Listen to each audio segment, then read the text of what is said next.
نحمده ونصلي على رسوله الكريم اما بعد فاعوذ بالله من الشيطان الرجيم بسم الله الرحمن الرحيم رب اشرح لي صدري ويسر لي امري واحلل عقدة من لساني يفقهوا قولي اذا سألك عبادي عني فاني قريب اجيب دعوة الداعي اذا دعان فَلْيَسْتَجِيبُوا لِي وَلْيُؤْمِنُوا بِي لَعَلَّهُمْ يَرْشُدُونَ۔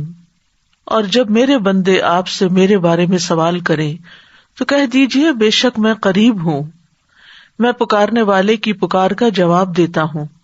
جب وہ مجھے پکارے تو ان کو چاہیے کہ وہ بھی میرا حکم مانیں اور مجھ پر ایمان رکھیں تاکہ وہ ہدایت پا جائیں۔ مومن اپنے ہر کام کا آغاز بسم اللہ سے کرتا ہے، اللہ کے نام سے کرتا ہے، کیونکہ اللہ ہی نے ہمیں پیدا کیا ہے، اللہ ہی ہمیں رزق دے رہا ہے، اللہ ہی کی طرف ہمیں لوٹ کر جانا ہے، لہذا ہمیں اس زندگی میں ہر کام کرتے ہوئے اپنے رب کو یاد رکھنا چاہیے۔ قرآن مجید کا آغاز بھی اللہ سبحانہ تعالیٰ نے بسم اللہ سے کیا اور ہمارے لیے یہی مشروع کیا کہ ہم اپنا ہر قول اور عمل بسم اللہ کے ساتھ شروع کریں۔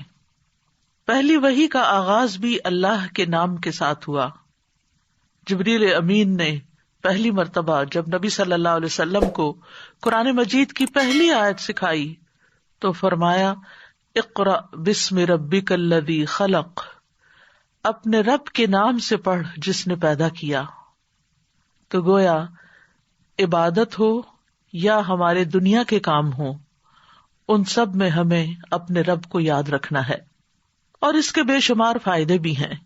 اللہ سبحانہ تعالیٰ کا نام بابرکت ہے، لہذا جب ہم اللہ کے نام سے کوئی کام شروع کرتے ہیں تو ہمارے کاموں میں برکت پیدا ہو جاتی ہے۔ قرآن مجید میں آتا ہے تبارک اسم ربک ذو الجلال والاکرام، بہت بابرکت ہے تیرے رب کا نام جو بہت عظمت والا، اکرام والا ہے۔ جب ہم عبادت کرتے ہیں تو کہتے ہیں ایاک نعبد و ایاک نستعین، صرف تیری ہی ہم عبادت کرتے ہیں اور تجھی سے ہم مدد چاہتے ہیں، کیونکہ ہم کمزور ہیں، ہم اللہ کی عبادت کا حق ادا نہیں کر سکتے۔ اس لیے کوئی بھی کام جو عبادت کی نوعیت سے تعلق رکھتا ہو، یعنی خاص عبادات سے، ان کے آغاز میں بھی اللہ کا نام لینا چاہیے، کیونکہ اس سے اللہ کی مدد حاصل ہوتی ہے، اور پھر مزید نیک کاموں کی توفیق بھی ہوتی ہے۔ انسان برائی سے بچتا ہے، شیطان کے وار سے محفوظ رہتا ہے، کیونکہ اللہ تعالیٰ کی مدد، توفیق اور سپورٹ انسان کو حاصل ہو جاتی ہے، اور انسان کے اندر کوئی فخر اور غرور نہیں آتا۔ وہ یہی سمجھتا ہے کہ جو بھی نیک کام میں کر رہا ہوں وہ اللہ کی مدد سے، اللہ کی توفیق سے ہی کر رہا ہوں، اس میں میرا اپنا کوئی کمال نہیں۔ وما توفیقی الا باللہ، نہیں مجھے توفیق مگر اللہ کے نام کے ساتھ ہی۔ پھر اسی طرح جب انسان بسم اللہ سے کام کا آغاز کرتا ہے تو انسان کو اخلاص نصیب ہوتا ہے، کیونکہ جب اللہ کا نام لیا تو اللہ کے نام کے ساتھ اللہ ہی کے لیے کام کرنا چاہیے، جو بھی کچھ ہم کریں۔ اور پھر اگر وہ کام صحیح ہے، عبادت کا ہے یا دنیاوی امور سے متعلق ہے، تو پھر ہماری نیت اور ہمارا قبلہ درست ہو جاتا ہے، انسان کو اخلاص نصیب ہو جاتا ہے۔ پھر اسی طرح یہ ہے کہ انسان جب اللہ کے نام کے ساتھ کوئی کام کرتا ہے تو اللہ کی نعمتوں کی یاد دہانی بھی ہوتی ہے۔ مثال کے طور پر اگر آپ پانی پی رہے ہیں تو جب آپ پانی پینے لگتے ہیں تو بسم اللہ کہتے ہیں، اور جب بسم اللہ کہتے ہیں تو آپ کو اللہ کی یاد آ جاتی ہے، اور پھر ساتھ ہی وہ نعمت جو آپ استعمال کر رہے ہیں اس کے بارے میں غور و فکر بھی نصیب ہوتا ہے کہ یہ اللہ نے پانی پلایا ہے، اور پھر انسان کا غور و فکر اسے کہیں سے کہیں لے جاتا ہے، اس کے اندر ایک وسعت پیدا ہوتی ہے، وہ سوچتا ہے کہ یہ پانی میرے گلاس میں کہاں سے پہنچا، کس نے اتارا۔ تو ظاہر ہے کہ پانی کا پیدا کرنے والا بھی اللہ ہے، اور تمام چیزوں کو اللہ سبحانہ وتعالیٰ نے پانی سے پیدا کیا. ہم تک جو پانی پہنچتا ہے کچھ تو زمینی ذرائع سے اور بیسیکلی بارش کے ذریعے آتا ہے. بارش کیسے آتی ہے؟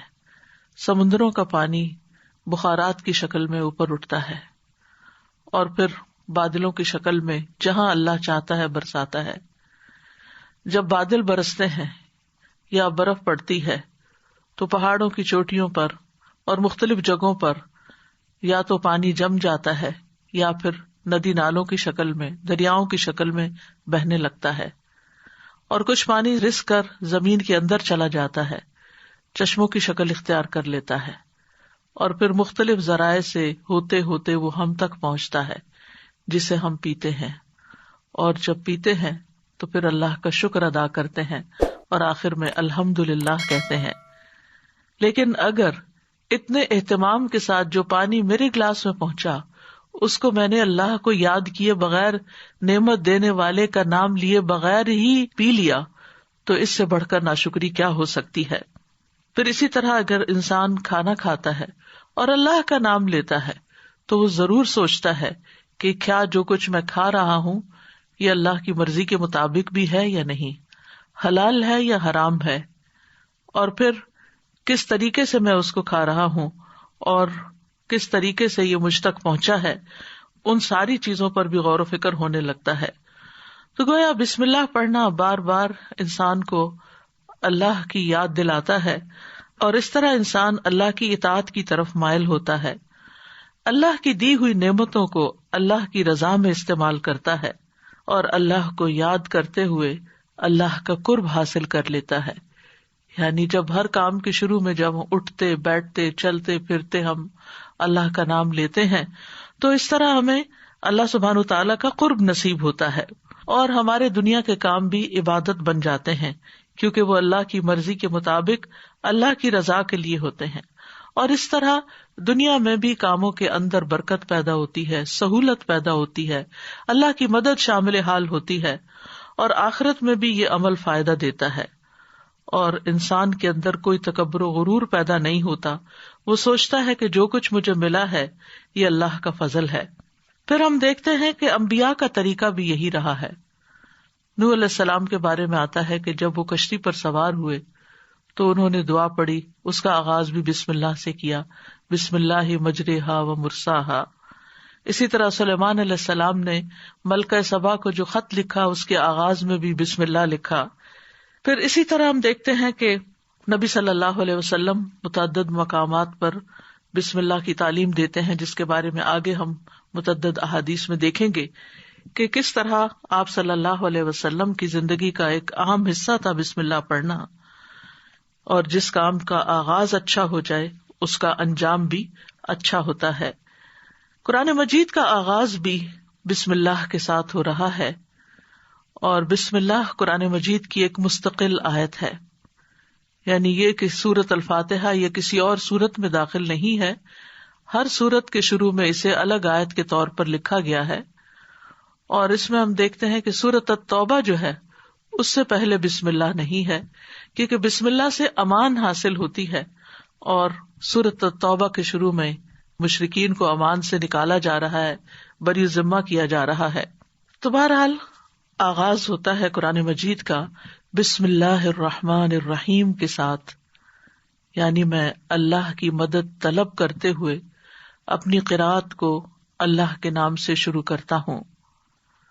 اور پھر اس میں اللہ سبحانہ تعالیٰ کے نام اللہ کے علاوہ دو صفات کا ذکر ہے. الرحمن، ایسی ذات جس کی رحمت تمام مخلوق پر چھائی ہوئی ہے، اور الرحیم، ایسی ذات جو مومنوں پر آخرت میں بھی رحم فرمائے گی. جہاں تک لفظ اللہ کا تعلق ہے تو اس کو اسم الجلالہ بھی کہتے ہیں.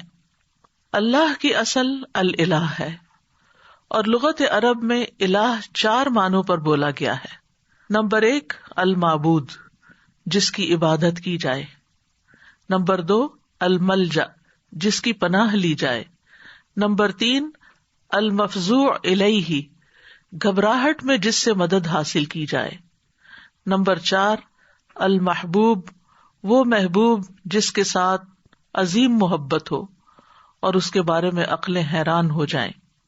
تو اللہ کا لفظ اللہ سبحانہ تعالی کا اسم ذات ہے، یعنی ذاتی نام ہے، سب ناموں سے عظیم اور اعلیٰ ہے. اور یہ جلیل القدر نام اللہ سبحانہ تعالی کے جتنے بھی باقی نام ہیں وہ سب اسی نام کی طرف لوٹتے ہیں، یعنی وہ اللہ ہی کے نام اور اللہ ہی کی صفات ہیں. اور اس کو امام غزالی کہتے ہیں کہ یہ اللہ تعالیٰ کے ناموں میں سے سب سے زیادہ عظیم نام ہے، کیونکہ یہ اس ذات الہی پر دلالت کرتا ہے جو تمام صفات الہیہ کو جمع کرنے والی ہے، یہاں تک کہ کوئی بھی صفت اس سے جدا اور علیحدہ نہیں ہو سکتی. یعنی اللہ تعالیٰ کے جتنے بھی باقی اچھے اچھے نام ہیں وہ سب اللہ ہی کے نام ہیں.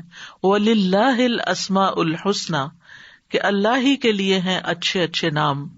سورۃ الاسراء میں آتا ہے قُلِ ادعُوا اللَّهَ أَوِ ادعُوا الرَّحْمَٰنَ أَيَّمَّا تَدْعُوا فَلَهُ الْأَسْمَاءُ الْحُسْنَى، کہہ دیجئے کہ اللہ کو پکارو یا رحمان کو پکارو، تم جس کو بھی پکارو گے سو بہترین نام اسی کے ہیں.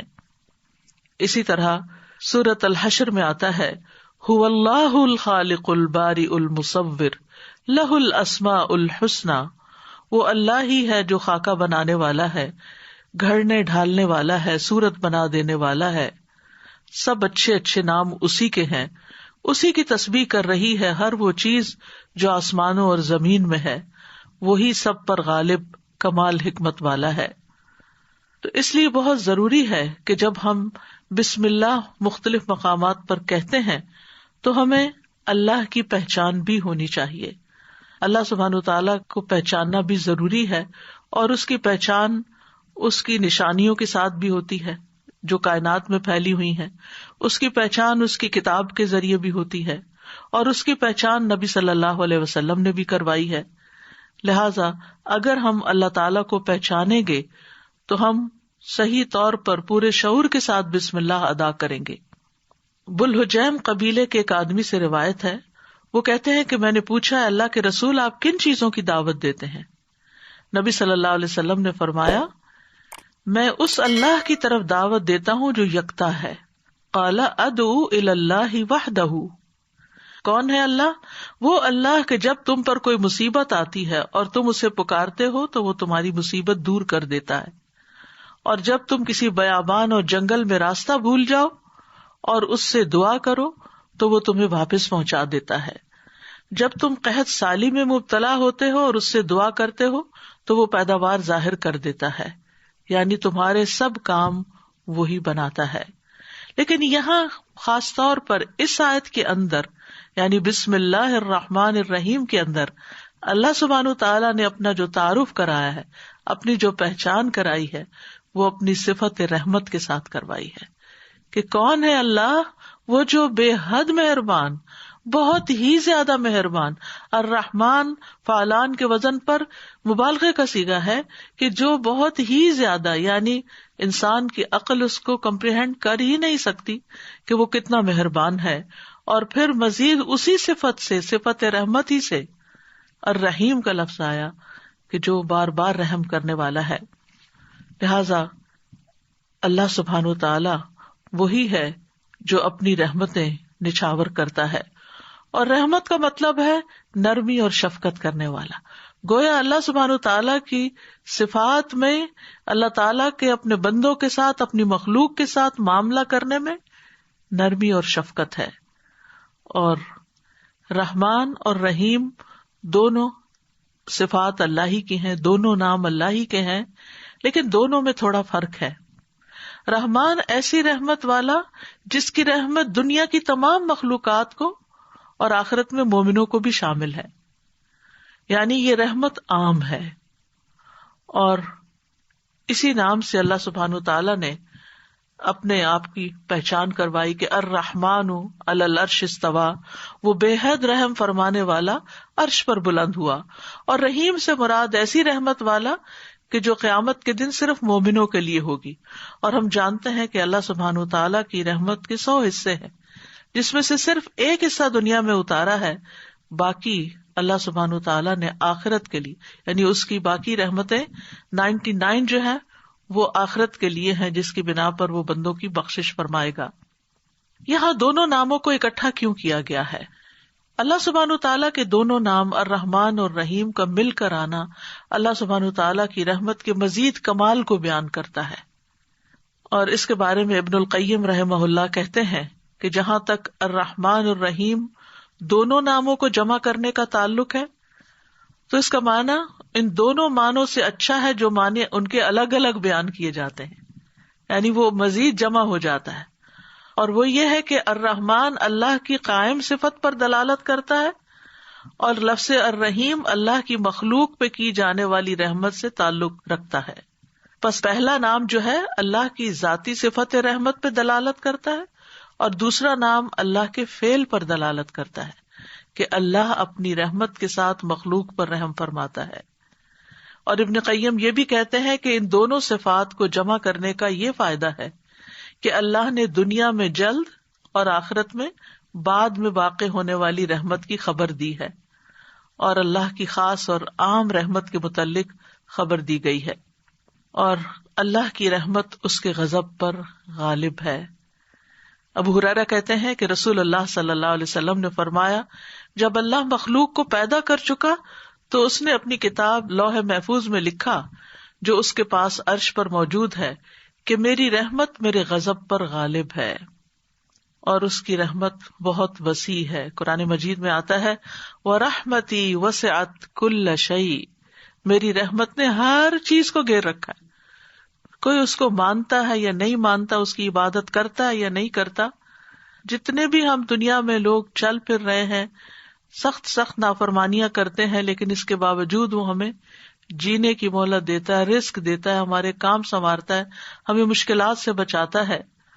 تو اللہ کے یہ دونوں نام جو ہیں، انسان کو اگر ان کی پہچان ہو جائے تو ہر غم اور پریشانی اس کی دور ہو جائے، کیونکہ ہر تکلیف میں، ہر مشکل میں اگر انسان یہ یاد کر لے کہ میرا رب بڑا ہی مہربان ہے، بڑی ہی رحمت فرمانے والا ہے، تو انسان کی پریشانی دور ہو جائے کہ وہ ہے کوئی جو میری مشکل آسان کر سکتا ہے، اور وہ اپنی رحمت فرمائے گا اور ضرور کر دے گا۔ تو ہمیں ہر کام سے پہلے بسم اللہ پڑھنی چاہیے، کیونکہ اللہ سبحانہ تعالیٰ کا نام لینے والا کامیاب ہوتا ہے، جیسے کہ قرآن مجید میں آتا ہے قد افلح من تزکا وذکر اسم ربہ فصلی، بے شک کامیاب ہو گیا جو پاک ہوا اور اس نے اپنے رب کا نام یاد کیا، یعنی رب کا یہ نام لینا کامیابی کی علامت ہے، کامیابی کی ضمانت ہے۔ اور پھر نماز پڑھی، اور صبح و شام خاص طور پر اللہ کا نام لینا چاہیے۔ سورۃ الانسان میں آتا ہے وَاذْكُرِ اسْمَ رَبِّكَ بُكْرَةً وَأَصِيلًا، اور اپنے رب کا نام صبح اور پچھلے پہر یاد کیا کرو۔ تو بہرحال اللہ کا نام لینا برکت کا سبب ہے۔ ایک شخص نے نبی صلی اللہ علیہ وسلم سے کہا، ہم کھانا تو کھاتے ہیں لیکن ہم سیر نہیں ہوتے، ہمارا پیٹ نہیں بھرتا۔ آپ نے فرمایا شاید تم الگ الگ کھاتے ہو، اپنے کھانے پہ جمع ہو جایا کرو اور کھانے کے وقت اللہ کا نام لیا کرو، وہ تمہارے لیے اس کھانے میں برکت ڈال دے گا۔ یعنی یہ مطلب یہ ہے کہ اگر تھوڑا بھی ہوگا تو تمہارا پیٹ بھر جائے گا اور تمہاری بھوک مٹ جائے گی۔ اسی طرح اللہ کا نام لینے سے انسان کو ہر طرح کی حفاظت بھی ملتی ہے۔ جابر بن عبداللہ سے مروی ہے کہ رسول اللہ صلی اللہ علیہ وسلم نے فرمایا، جب رات کا آغاز ہو یا جب شام ہو جائے تو اپنے بچوں کو روک لو، گھر سے باہر نہ نکلنے دو، کیونکہ اس وقت شیاطین پھیل جاتے ہیں۔ پھر جب رات کی ایک گھڑی گزر جائے تو انہیں چھوڑ دو اور دروازے بند کر لو، اس وقت اللہ کا نام لو، کیونکہ شیطان بند دروازے نہیں کھول سکتا۔ اللہ کا نام لے کر اپنے مشکیزوں کا منہ باندھو، اللہ کا نام لے کر اپنے برتنوں کو ڈھک دو، خواہ کسی چیز کو چوڑائی میں رکھ کر ہی اس کو ڈھکو، اور اپنے چراغ سونے سے پہلے بجھا دیا کرو۔ تو اس سے کیا پتا چلتا ہے کہ رات کو آخری کام جو کر رہا ہوتا ہے انسان، چاہے کیسی ہی تھکاوٹ کیوں نہ ہو، یہ کام وہ ہیں جو تقریباً سب لوگ کرتے ہیں، تو ان سب چیزوں پر بھی بسم اللہ پڑھنی چاہیے، اس وقت بھی اللہ کا نام لینا چاہیے۔ پھر اسی طرح اللہ کا نام لینے سے انسان اچانک پہنچنے والی مصیبت سے بھی محفوظ رہتا ہے۔ عثمان بن عفان کہتے ہیں میں نے رسول اللہ صلی اللہ علیہ وسلم سے سنا، آپ فرماتے تھے جس نے شام کو 3 بار یہ دعا پڑھ لی اسے صبح تک کوئی اچانک مصیبت نہیں آئے گی، کوئی اچانک مصیبت نہیں آئے گی. یعنی اس کا مطلب نہیں کہ دوسری آ جائے گی، یعنی ایک دم کسی قسم کی پریشانی اس کو لاحق نہیں ہوگی. اور وہ دعا ہے بسم اللہ الذی لا یضر مع اسمہ شیء فی الارض ولا فی السماء وہو السمیع العلیم. اللہ کے نام سے، وہ ذات کہ اس کے نام سے کوئی چیز زمین میں ہو یا آسمان میں نقصان نہیں دے سکتی، اور وہ خوب سنتا ہے اور خوب جانتا ہے. اور جس نے صبح کے وقت یہ دعا پڑھ لی اسے شام تک کوئی اچانک مصیبت نہیں آئے گی، اور جب شام کو کوئی پڑھ لے تو صبح تک اس کو پریشانی نہیں ہوگی. اسی طرح اگر انسان بسم اللہ نہیں پڑھتا تو یاد رکھیے کہ بسم اللہ نہ پڑھنے کا نقصان یہ ہے. ابن عباس کہتے ہیں کہ ابلیس نے اللہ تعالیٰ سے کہا کہ تو نے اپنی ساری مخلوق کا رزق واضح کر دیا ہے، میرا رزق کس میں ہے؟ تو اللہ تعالیٰ نے فرمایا ہر اس چیز میں جس پر میرا نام نہ لیا جائے. تو گویا جس چیز پر ہم اللہ کا نام نہیں لیتے وہ رزق پھر شیطان کے حصے میں چلا جاتا ہے، گویا ہم اپنے دشمن ہی کو فیڈ کرتے ہیں. قیامت کے دن بھی اللہ کے نام سے وزنی کوئی چیز نہ ہوگی. پھر اسی طرح یعنی اس دعا کے پڑھنے کے مواقع کون کون سے ہیں؟ نمبر 1، ہر کام شروع کرنے سے پہلے، تاکہ اس میں برکت اور مدد حاصل ہو، اس کے اندر قبولیت ہو، ہمیں اخلاص نصیب ہو. پھر خاص طور پر کھانا کھانے سے پہلے. حضرت عائشہ کہتی ہیں کہ رسول اللہ صلی اللہ علیہ وسلم نے فرمایا جب تم میں سے کوئی کھانا کھانے لگے تو چاہیے کہ اللہ تعالیٰ کا نام لے. پھر اگر شروع میں اللہ تعالیٰ کا نام لینا بھول جائے تو چاہیے کہ یوں کہے بسم اللہ اولہ و آخرہ، اللہ کے نام سے اس کھانے کے شروع میں اور آخر میں بھی. پھر اسی طرح لباس اتارتے وقت بسم اللہ پڑھنی چاہیے. انس رضی اللہ عنہ سے روایت ہے کہ نبی صلی اللہ علیہ وسلم نے فرمایا جنوں کی آنکھوں اور بنی آدم کی شرمگاہوں کا پردہ یہ ہے کہ جب ان میں سے کوئی اپنے کپڑے اتارے تو بسم اللہ پڑھ لے، یعنی اتارنے سے پہلے پڑھ لے، تو جن اور شیاطین کی نظر نہیں لگتی. اسی طرح جب آپ بچوں کو کپڑے تبدیل کروا رہے ہوں تو اس وقت بھی بسم اللہ پڑھ لیں. اسی طرح بیت الخلاء جاتے وقت یعنی اندر پاؤں رکھنے سے پہلے بسم اللہ پڑھ کے دروازہ کھولیں.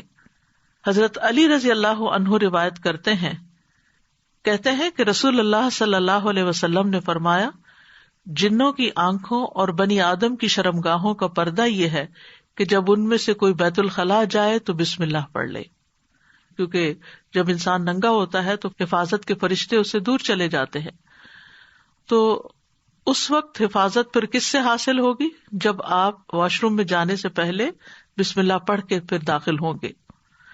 اسی طرح وضو سے پہلے. ابو ہریرہ کہتے ہیں کہ رسول اللہ صلی اللہ علیہ وسلم نے فرمایا لا صلاۃ لمن لا وضوء لہ ولا وضوء لمن لم یذکر اسم اللہ تعالی علیہ، کہ جس کا وضو نہیں اس کی نماز نہیں، اور جو شخص وضو کے شروع میں اللہ تعالی کا نام نہ لے اس کا وضو نہیں.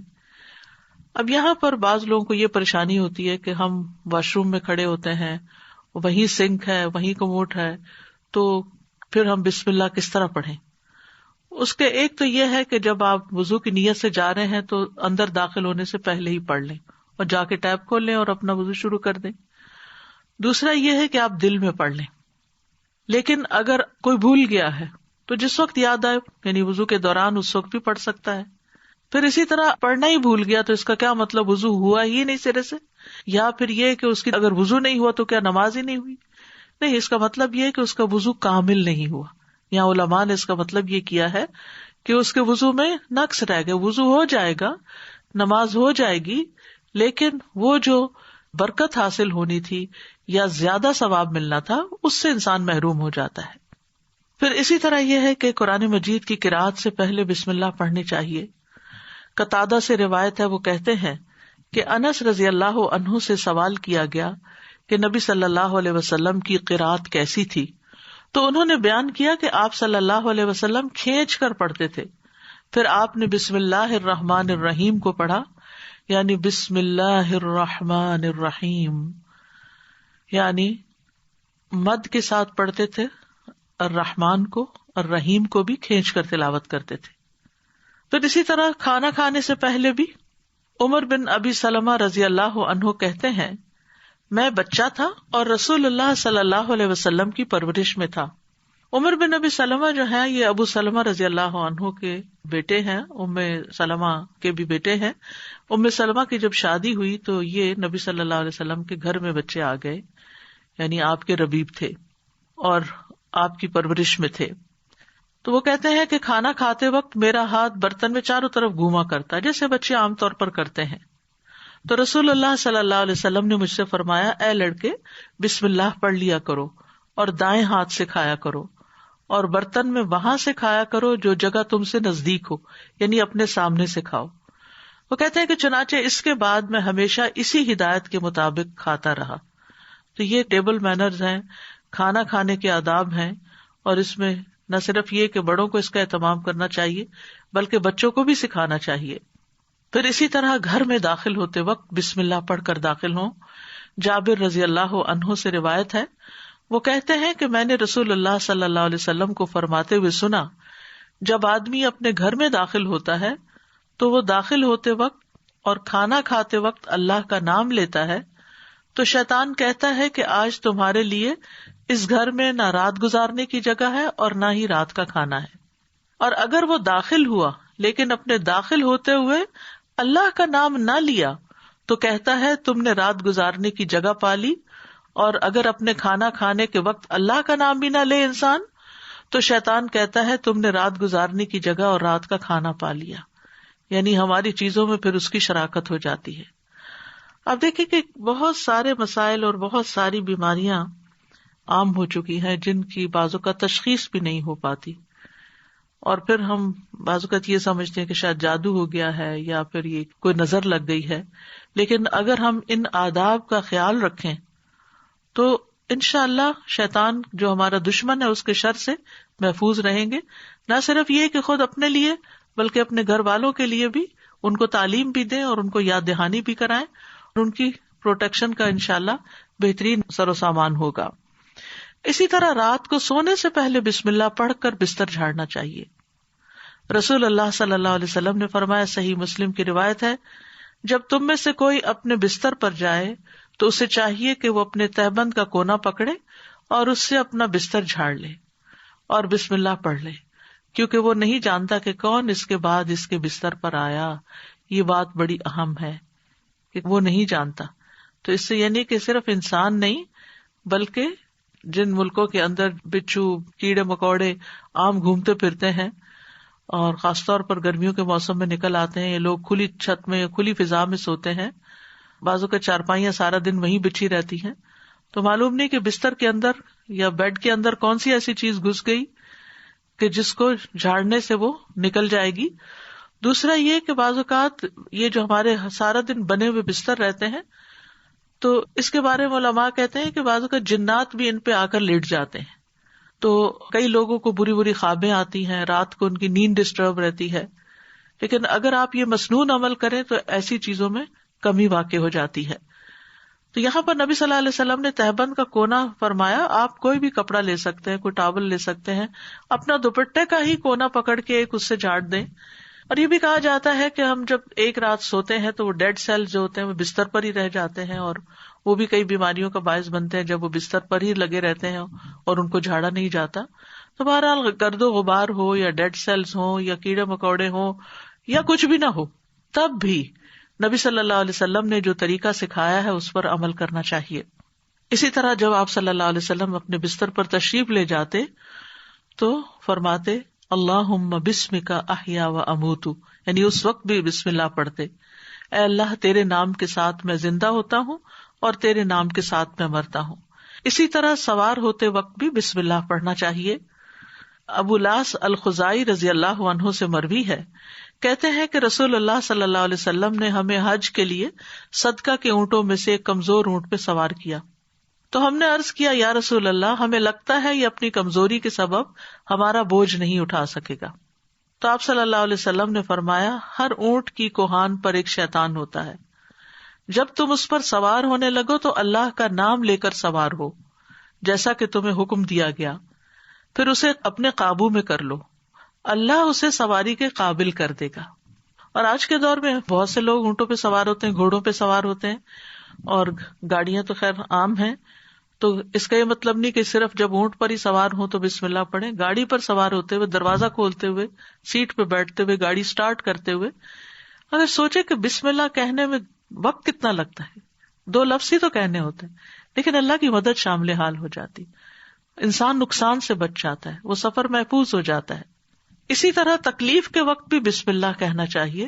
جابر رضی اللہ عنہ کہتے ہیں جب غزوہ احد میں طلحہ رضی اللہ عنہ کی انگلی کٹ گئی تو انہوں نے کہا، یعنی سی جیسے ہم تکلیف یا درد کے وقت کرتے ہیں، تو رسول اللہ صلی اللہ علیہ وسلم نے فرمایا اگر تم بسم اللہ کہتے تو فرشتے تمہیں اٹھا لیتے، اس حال میں کہ لوگ تمہیں دیکھ رہے ہوتے۔ اسی طرح اگر کسی جگہ پر درد ہو رہی ہو تو بسم اللہ سے اللہ کا نام لے کر دم کرنا چاہیے۔ صحیح مسلم میں آتا ہے، عثمان بن ابو العاص ثقفی رضی اللہ عنہ سے روایت ہے کہ انہوں نے رسول اللہ صلی اللہ علیہ وسلم سے درد کی شکایت کی جسے وہ اپنے جسم میں محسوس کیا کرتے تھے جب سے وہ مسلمان ہوئے، تو رسول اللہ صلی اللہ علیہ وسلم نے ان سے فرمایا اپنا ہاتھ اس جگہ رکھو جہاں تم اپنے جسم سے درد محسوس کرتے ہو اور 3 بار بسم اللہ کہو۔ یہاں اس حدیث سے یہ پتہ چلتا ہے کہ جہاں شدت زیادہ ہو، تکلیف وغیرہ کی، وہاں بسم اللہ کو ریپیٹ بھی کیا جا سکتا ہے۔ 3 مرتبہ بسم اللہ کہو اور 7 مرتبہ یہ پڑھو، اعوذ باللہ وقدرتہ من شر ما اجد واحاذر، میں اللہ کی ذات اور اس کی قدرت سے ہر اس چیز سے پناہ مانگتا ہوں جسے میں محسوس کرتا ہوں اور جس سے میں خوف کرتا ہوں۔ تو آپ خود بھی اور بچوں کو بھی یہ دعا سکھا دیں، کہیں چوٹ لگ جائے، کہیں درد ہو رہا ہو، اور بعض اوقات ایسے لا علاج مرض ہوتے ہیں کہ تکلیف ہوتی ہے لیکن ڈائگنوز نہیں ہوتی، تو اللہ کے نام سے انسان مدد حاصل کرتا رہے اللہ کی، تو ایسی تکلیفیں دور ہو جاتی ہیں، اور پورے یقین کے ساتھ یہ کرنا چاہیے۔ اور وہ تمام چیزیں جو نبی صلی اللہ علیہ وسلم نے سکھائی وہ سنت زندہ بھی کرنی چاہیے، اور یہ یقین رکھتے ہوئے کہ یہ سب کچھ وحی کے ذریعے آپ کو بتایا گیا تھا، یعنی آپ نے اپنی خواہش نفس سے یہ باتیں نہیں سکھائیں یا کوئی تیر تکے سے نہیں بتائیں، بلکہ آپ کو سکھائی گئی تھی۔ اسی طرح ہم دیکھتے ہیں کہ جب آپ بیمار ہوئے تو جبریل علیہ السلام آپ کی خدمت میں تشریف لائے اور فرمایا اے محمد آپ بیمار ہو گئے ہیں؟ آپ صلی اللہ علیہ وسلم نے فرمایا ہاں۔ جبریل علیہ السلام نے فرمایا بسم اللہ ارقیک من کل شیء یؤذیک من شر کل نفس او عین او حاسد اللہ یشفیک بسم اللہ ارقیک، اور یوں بھی روایت میں آتا ہے او عین حاسد اللہ یشفیک بسم اللہ ارقیک، میں آپ کو اللہ کے نام سے دم کرتا ہوں، آپ کو تکلیف دینے والی ہر چیز سے، ہر جان یا ہر آنکھ یا حاسد کے شر سے اللہ آپ کو شفا دے، میں آپ کو اللہ کے نام سے دم کرتا ہوں۔ تو اس میں آپ دیکھیے کہ ہر تکلیف دینے والی چیز سے، بعض اوقات انسان کھانا ہی ایسا کھا لیتا ہے کہ جس سے بیمار پڑ جاتا ہے، یا کوئی ایسا خواب دیکھ لیتا ہے کہ جس کو پریشان کرتا ہے، اسٹریس میں ڈال دیتا ہے اور اس سے انسان بیمار ہو جاتا ہے، یا اسی طرح بعض لوگوں کی نظر لگ جاتی ہے، بعض لوگوں کا حسد ہوتا ہے۔ تو ان سب بیماریوں کو جو ہم جانتے ہیں اور جن کی روٹ کاز ہمیں معلوم ہی نہیں، ان سب کے لیے بھی بہترین دم ہے جو جبریل علیہ السلام نے خود نبی صلی اللہ علیہ وسلم پر کیا۔ تو اس لیے ان چھوٹی چھوٹی دعاؤں کو ہمیں یاد کر لینا چاہیے۔ اگر یاد کرنے میں مشکل ہوتی ہے، بعض لوگوں کا حافظہ کمزور ہوتا ہے، تو پھر یہ رقیہ آپ لکھ کے بھی اپنے پاس رکھ سکتے ہیں اور اپنے گھر والوں کو، اپنے پیاروں کو خود دم کر سکتے ہیں۔ اسی طرح آپ دیکھیے کہ ہم بستری کے وقت بھی بسم اللہ کا حکم ہے، یعنی اس سے یہ پتہ چلتا ہے کہ چاہے آپ نماز پڑھ رہے ہیں یا قرآن پڑھ رہے ہیں یا پھر عین دنیا کے کوئی کام کر رہے ہیں، تو آپ بسم اللہ سے ان کا آغاز کریں۔ ابن عباس کہتے ہیں، اور وہ اس حدیث کو نبی صلی اللہ علیہ وسلم تک پہنچاتے ہیں کہ آپ نے فرمایا جب تم میں سے کوئی اپنی بیوی کے پاس آئے تو کہے بسم اللہ اللہم جنبنا الشیطان وجنب الشیطان ما رزقتنا، اللہ کے نام کے ساتھ اے اللہ ہمیں شیطان سے بچا اور شیطان کو اس چیز سے دور رکھ جو اس کے نتیجے میں تو ہمیں عطا فرمائے۔ یہ دعا پڑھنے کے بعد میاں بیوی کو جو اولاد ملے گی اسے شیطان نقصان نہیں پہنچا سکتا. یعنی اتنا فائدہ ہے اس دعا کا. یعنی عین اس وقت بھی اللہ کے نام کو، اللہ کی یاد کو نہیں بھولنا چاہیے. پھر اسی طرح جانور ذبح کرتے وقت قرآن مجید میں آتا ہے وَالْبُدْنَ جَعَلْنَاهَا لَكُم مِّن شَعَائِرِ اللَّهِ لَكُم فِيهَا خَيْرٌ فَاذْكُرُوا اسْمَ اللَّهِ عَلَيْهَا صَوَافَّ. اور قربانی کے بڑے جانور ہم نے انہیں تمہارے لیے اللہ کی نشانیوں سے بنایا، یعنی اللہ کی نشانیاں ہیں، تمہارے لیے ان میں بڑی خیر ہے، سو ان پر اللہ کا نام لو، اس حال میں کہ گھٹنا بندھے کھڑے ہوں، یعنی اونٹوں پر. اس کا مطلب نہیں کہ صرف اونٹوں پر، بلکہ آپ صلی اللہ علیہ وسلم نے ایک مرتبہ سینگوں والے مینڈوں کی قربانی دی تو آپ اپنے ہاتھ سے انہیں ذبح کر رہے تھے، اور حضرت انس کہتے ہیں کہ میں نے دیکھا آپ نے ان کے رخسار پر قدم رکھا ہوا تھا، آپ نے بسم اللہ پڑھی اور تکبیر کہی، بسم اللہ اللہ اکبر.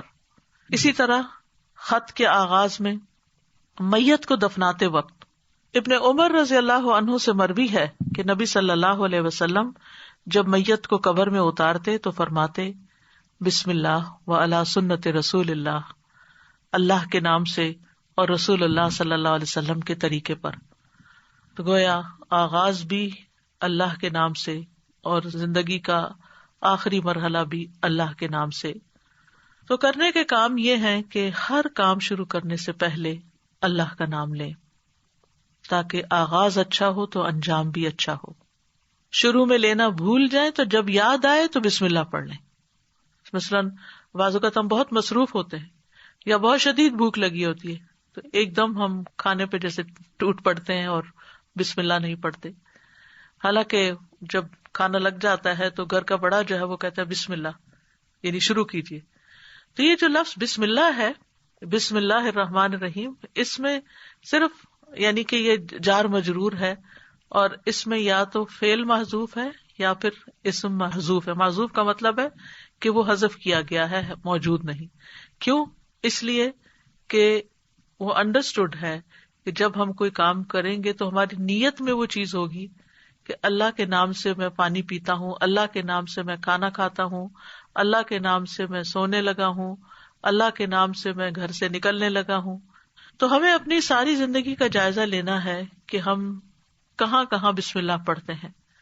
آپ دیکھیے کہ اسلامک کلچر میں تو ہر موقع پر، یعنی جب کوئی کام نہیں کہا جاتا، آپ کے بھی دل میں ہوتا ہے دوسرے کے بھی، تو آپ صرف بسم اللہ کہہ کے اس کو سمجھا دیتے. مثلا آپ کے گھر کی بیل بجتی، آپ دروازہ کھولتے ہیں، آپ کا کوئی دوست کھڑا ہوتا ہے تو آپ کہتے ہیں بسم اللہ. آپ یہ نہیں کہتے اندر داخل ہو جاؤ، یہ نہیں بولتے، آپ کہتے بسم اللہ. آپ اس کو بٹھاتے ہیں، وہ آپ کے لیے کوئی گفٹ لایا ہوتا ہے تو آپ کو کہتے بسم اللہ، یہ آپ کے لیے ہے، یعنی پورا جملہ بھی نہیں بولتے، صرف بسم اللہ.